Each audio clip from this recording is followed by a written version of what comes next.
I am now recording. I am now recording. And yes, it looks like, since it's file number 0...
You ask, hey Brenda, where have you been? I can't say nowhere, because of course I have been somewhere. If I say I spent the day in my own world, you'll never believe me.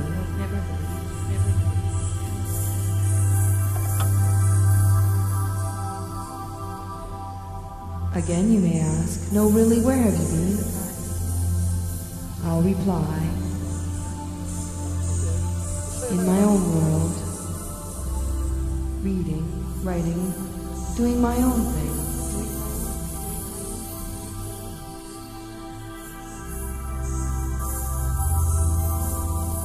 In all honesty, I have been in my room, watching a rose bloom. Now you may think that's insane. Perhaps you will think I've wasted my day. To me it has been a wonderful thing this day, 24 hours spent nurturing this bud. I've clipped it, plucked it, watered and fed this little one, like a child, bringing it up with the best of my love.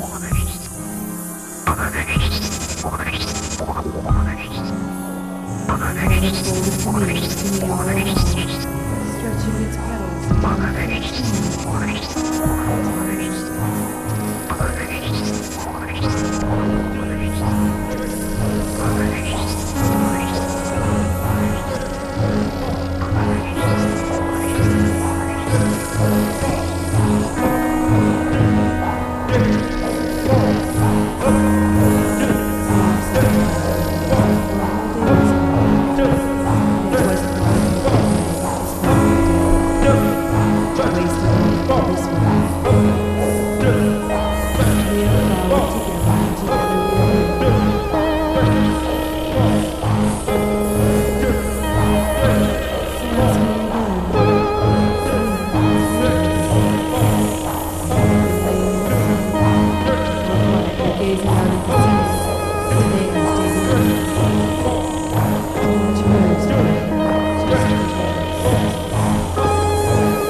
I'd say mind over matter. If you don't mind, it don't matter. You must have a strong stomach to be able to do this. You must be able to eat pretty much anything, I guess. I've always been good at eating my vegetables and liver, and I love sushi. Sure, I like to try all different types of cuisine. I had heard of a restaurant in California that served fried worms, so I knew this was okay. In Australia, they eat live larvae. In my past, before the actual act, I've eaten fried grasshoppers. I highly recommend them. They taste like bacon. And chocolate-covered bumblebees. Okay, the chocolate maybe, but the bug part. Now, what led you down this particular career path? How does a person become a bug eater? I always wanted to be a movie star when I was a little kid, so I'm almost there. So I started off as a model, but I was short, and I had an odd sense of humor, obviously. And so I started off as a model with Off-Broadway Modeling Company in Calgary, and then out of that, we did promotions, and I became a clown. So as soon as I put on my face as a clown, I realized, whoa, you're not a girl now, you are a clown. And it kind of just got into my soul, and I became a clown and took some, different courses in that. And then I met up with the magicians. Mickey Hades is the godfather of magicians, and he's a huge name. And he, taught. I worked with Murray Hatfield for many years, from 1984 to 91, and I traveled around the world with Murray. And he's still performing, of course. He's out of Victoria now.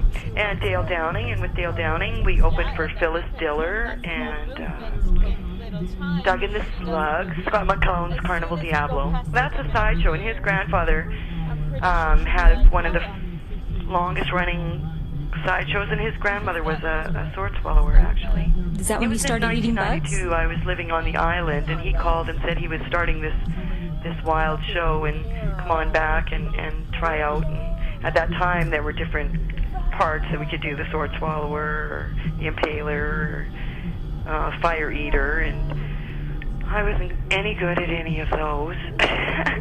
So I picked up the bugs, and I tried that, and I was the only one who could eat them. Everybody else was grossed out. And then you became involved in Virtual Insanity. That's right.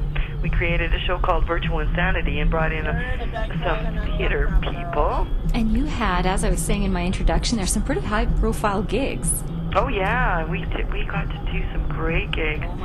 Of course, Ripley's Believe It or Not was a big thrill. They came right up to Canada and filmed me here. And To Tell the Truth, I went down there and did To Tell the Truth. One person that's the real person, and then two other people that are posing, and the audience has to decide who's the real Brenda Fox in this case.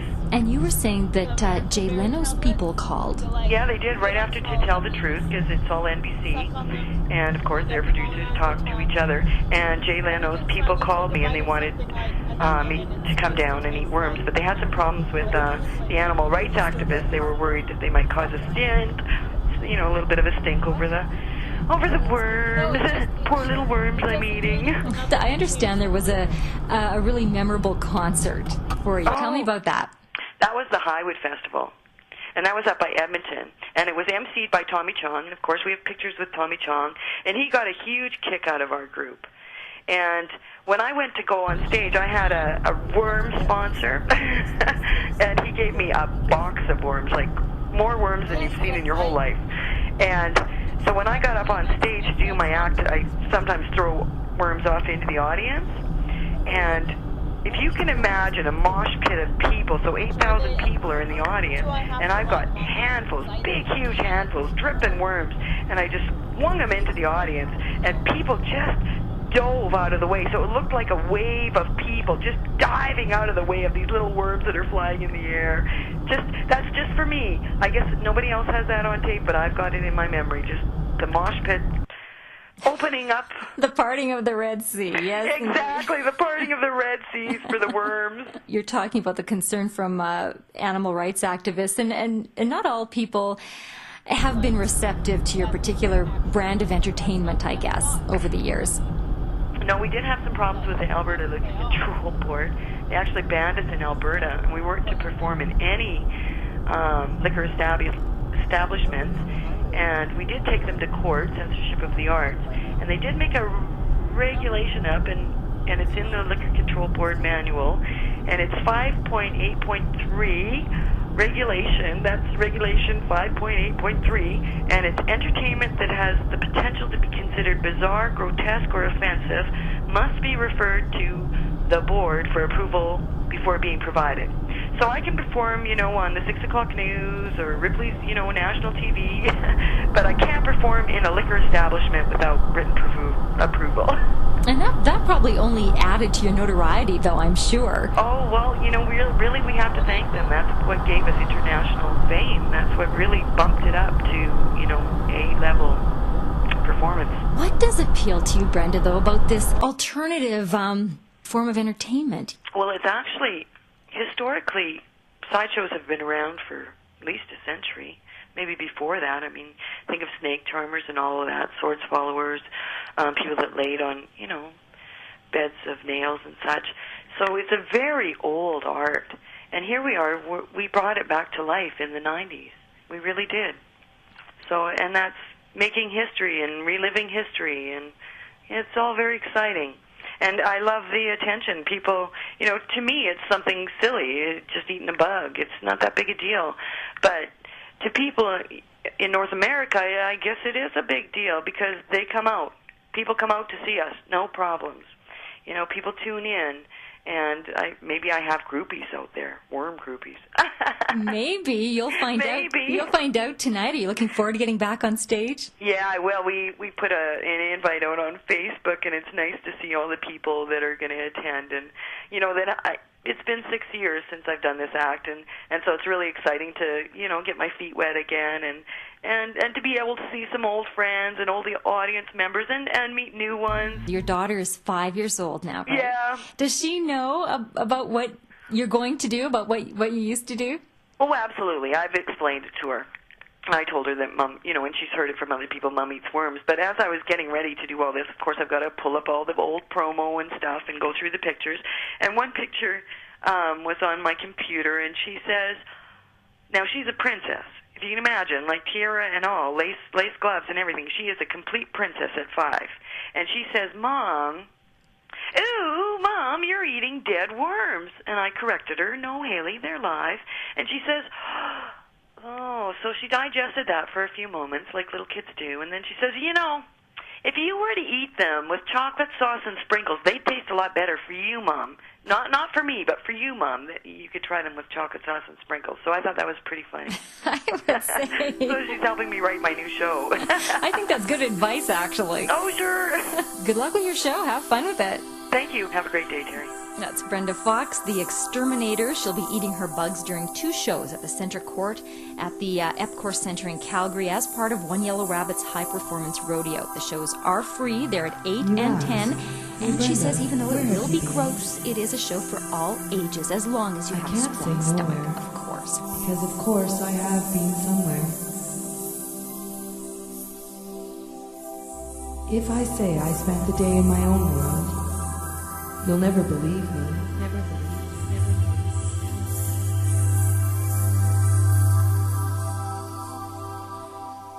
Again, you may ask, no, really, where have you been? I'll reply, in my own world, reading, writing, doing my own thing.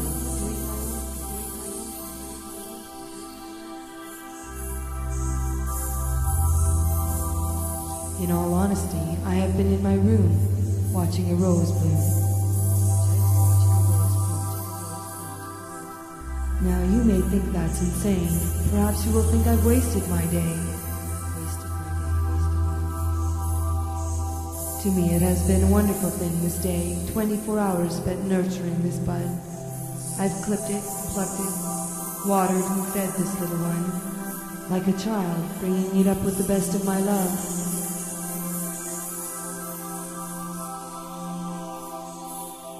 It has unfolded to me and to me all alone, stretching its petals in one continuous.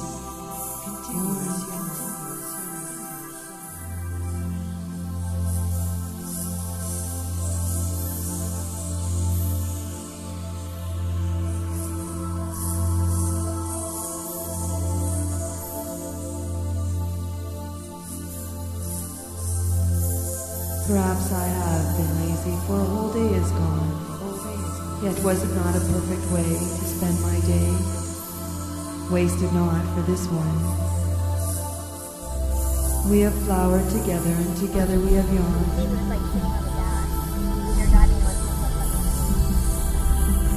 So ask me again, Brenda, where have you been? I haven't been laying in the sun, or quietly gazing out at the sea. Today I stayed in to watch a rose bloom, just for me.